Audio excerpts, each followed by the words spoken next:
Boxing Ego here. If you like this video, make sure you hit the like button and also subscribe to the channel and hit the bell icon on the top of your screen to get notified when the latest new content drops. 1. Kell Brook releases his 154-pound hit list. Stay tuned. What up, Fight World? It's your boy Ego, and I'm back with some more boxing. Make sure you smash the like button. Also subscribe to the channel for the latest and greatest in boxing. If you want to become part of the gang notification gang, please hit the bell icon. Shout out to the super chats, channel donations, the Venmo donations, and the Patreon family we working. Also, big shout out to Sky Sports, link in the description. They interviewed with Kell Brook, who had very, very interesting things to say. He kind of gave a rundown of people in or around his division, I guess potential future fights for him, and what he thought about each person. Jermell Charlo, again, link in the description. He says, Charlo, he's exciting and explosive. He's a good all-rounder. He's a bit unknown at the minute. His name is not massive, but the hardcore boxing fans know that Charlo's a real champion. Then Kell Brook says, Jermell Charlo, he's not a top dog or a lion. I am. I hear that Errol Spence gives him a bit of a hiding in sparring. But to me, like, what kind of insult is that? Like, Jermell and Errol Spence are friends, and Errol Spence beat you too. So, like, you talking about another man sparring that you probably haven't even seen, because I haven't seen no leaked tapes of the Jermell Charlo. It's just hearsay. Jermell Charlo, he admits, you know what I mean, like a G, he says Errol Spence hit me harder than anybody. But I mean, it's not like majority of us have seen this sparring or been in this sparring. So it just seems like a lot of talk from Kell right now. Let's see some action at 154. Jared Swift Hurd. I've not seen too much about him. He's not the best out of the bunch, but he's a world champion still. I would be interested in him. I would be interested in them all because they have world titles. They got world titles, but the biggest name is Amir Khan. Edeslandi Lara. He's negative. He's a horrible, awkward fighter. He knows how to get a win, but he's horrible. He's not crowd-pleasing fighter. It would be difficult to sell. I'm in boxing for fights that would sell and be exciting, and he's not really there. Saddam Ali. I only know about his win over Miguel Cotto. Saddam Ali pulled it out of the bag. He was a good all-around that night. He talks about Amir Khan. It's top of the list because before I turned professional at 18, we were talking about fighting each other even in the amateur days. He's got no respect for me. People congratulating me about my win on Saturday, but after that they would say, when you fighting Khan, I really want to crack him. Errol Spence Jr. He says, after I won, got straight to Twitter and he was mentioning me. He should be in his own train lane, but he's jumped across because he knew I was handling him. I was beating him. The tank was not very good. The eye weren't very good, but now I'm the Terminator. He can't hurt me, and I've got a serious engine. I've got plenty in the tank now. I want to take the fight in a heartbeat. I would take the fight in a heartbeat, right? Link in the description. Listen, Kell Brook is an exciting fighter, very skilled fighter. I thought he did well against Golovkin, considering the deficit he was at with the weight and stuff. A sudden jump up and stuff. But the stuff Kell Brook is saying, I really can't agree with, because it just, to me, it's not making sense. Like, he seems gassed up from beating Rabchenko.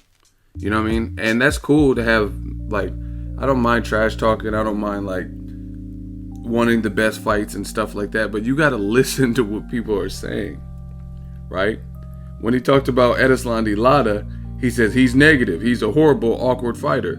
He knows how to get a win, but I'm in boxing for fights that would sell and be exciting. So if Edeslandi Lara, hypothetically, if he beats another champion, Jared Swift Hurd, in let's say what's a good fight, because Jared Swift Hurd stylistically might be able to push Lara, right? It doesn't really sound like Kell Brook is interested in fighting Lara.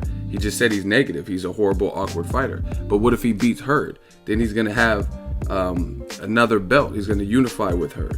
You know what I'm saying? And then you're talking about fighting. He said Jared Swift Hurd, I don't really know much about him, but you knew about Rabchenko. You know what I'm saying? So basically, me Rabchenko, I'm at my weight. You know what I'm saying? Like, this is crazy. This is crazy to even hear.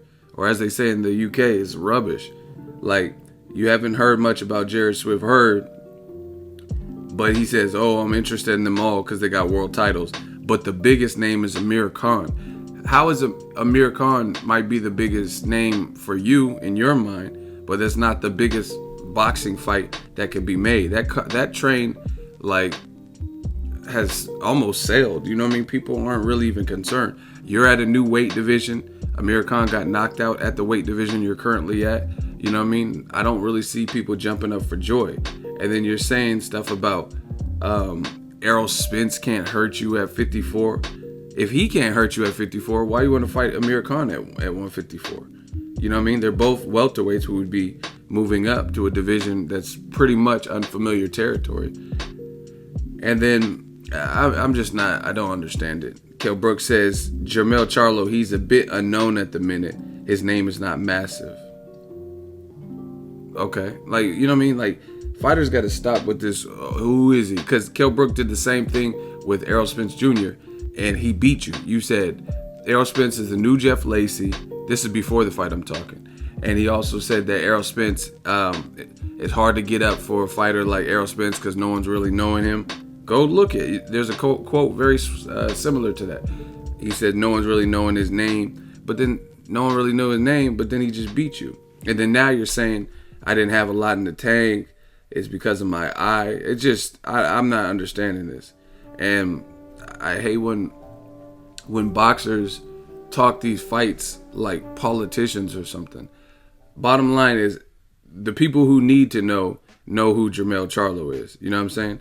You're talking about his name is not massive and he's a bit unknown. But the other thing is, how do you know who's known in a much bigger area than where you live? The UK is great fans and stuff. But how you know what's popping in America? You know what I mean? You can know little things, or you can know or think you know type thing, but you don't live out here. So you don't necessarily, that's like me saying what goes on in Baltimore. I don't really know. I don't live in Baltimore. Never been to Baltimore. You know what I'm saying? There's places I've been, like New York, been several times, but at the same time, I can't tell you what goes on every single day in New York and what's popping and what's buzzing and all the latest trends and slang. You know what I'm saying? So that's another thing. How are you're from the UK and then you're saying who knows who? Because both of the Charlos, to me, are very good fighters, and they're making a name for themselves because it's kind of like a package deal. Even if Jermell does something like has a run-in with Danny Jacobs, some people get them confused. You know what I mean? So it's still, their names become synonymous with each other because they're twin brothers, right? There's celebrities like Chris Brown, who's good friends with the Charlo brothers. I think he has a clothing line, Black Pyramid, and you notice on their trunks, a lot of times he sponsors their fights. So how do you know his name is not big enough? But besides all of that, we know what we want as fans. It's a good fight. And it's crazy that you have all these top-notch 154 pounders, yet he's still talking about welterweights. Errol Spence moving up, and why it went wrong for him, and it wasn't at midweight. Like, I don't like that. That seems like poor sportsmanship. Just say you want to give it another go and you feel you'll do better this time. No one has a beef with that. But when you start making all these excuses and like scapegoats as to why you lost, you took the fight under the conditions you knew. You took the Golovkin fight. You knew what you were up against. You knew what you had to do. You knew what he was revered for. You knew what he brought to the table, and you still took the fight. And then now it's always something, oh, it's too much weight. And then now I had to drain me weight, my eye, like, you know what I'm saying? And to me, it just seems like Kell Brook is extremely gassed up off of a Rabchenko win. You know what I mean? That's not even like Saddam Ali beating a faded older Cotto. You know what I mean? Cotto's still a Hall of Famer. Rabchenko isn't. That's some guy you used to spar with who hasn't really accomplished much on the world level. You know what I mean? And to me, it just sounds like I said, I'm good with the trash talking, but it has to be believable. Like, I don't even understand how you're going to mention the Charlos and Hurds and Lara's awkward and he's a terrible fighter or whatever you said, but then you're still trying to fight a welterweight in Amir Khan, who has really, I just talked to Khan at the seen him at the Virgil Hunter gym when I was there last time. Cool dude, but I mean, in the grand scheme of things, he has to build his profile back. That's why he's fighting Phil LaGreco, because he's been absent. Boxing is a what have you done for me lately type of sport, and it's kind of out of sight, out of mind. Khan hasn't really had a relevant win in quite some time, partly because he's been on the sidelines after surgery. You know what I mean? We'll see what he looks like April 21st, but he's competing with the Broner card, Broner Jesse Vargas card. Even though it's in the UK, so the time frame should be different. But you guys get what I'm saying. So to me, I feel like, hey, when fighters do stuff like this, like downplay someone else's notoriety, but then you just fought Rabchenko. You know what I mean? That, to me, that makes no sense. Oh no, Jermell Charlo's not a massive name, but Rabchenko was. Like I said, show me, let's see it. I gotta see this stuff with Kell Brook. And like I said, whoever wins Adeslani Lara versus Jared Swift Hurd, you should be focused on them more so than Amir Khan if this is your new division. Amir Khan is not at 154. Errol Spence already beat you and he's not at 154. You know what I mean?